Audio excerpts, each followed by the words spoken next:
Hi, welcome to Indians Academy. ഇന്ന് നമ്മൾ നോക്കുന്നത് ഈ വർഷം നടന്ന PSCയുടെ കുറച്ച് ചോദ്യങ്ങളാണ്.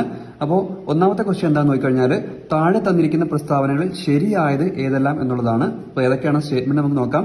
കുളച്ചൽ യുദ്ധം നടന്നത് 1748 അതെന്താണ്? തെറ്റായിട്ടുള്ള പ്രസ്താവനയല്ലേ? കുളച്ചൽ യുദ്ധം എന്തായിരുന്നു? 1741 കുളച്ചൽ യുദ്ധം. രണ്ടാമത്തെ സ്റ്റേറ്റ്മെന്റ് നോക്കുക. കുളച്ചൽ യുദ്ധത്തിൽ മാർത്താണ്ഡവർമ്മയുടെ സൈന്യം ഡച്ചു സൈന്യത്തെ പരാജയപ്പെടുത്തി. അത് ശരിയായിട്ടുള്ള പ്രസ്താവനയാണ്. മൂന്നാമത്തെ നോക്കുക.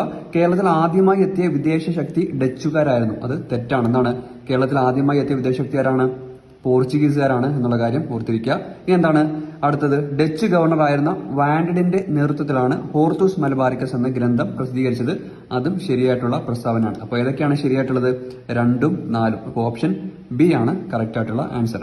അടുത്ത ക്വസ്റ്റ്യൻ നോക്കുക. ഇന്ത്യൻ നാഷണൽ കോൺഗ്രസിന്റെ സമ്മേളനത്തിൽ അധ്യക്ഷത വഹിച്ച ഏക മലയാളി ചേറ്റൂർ ശങ്കരൻ നായരാണ്. ഇദ്ദേഹം ഏത് സമ്മേളനം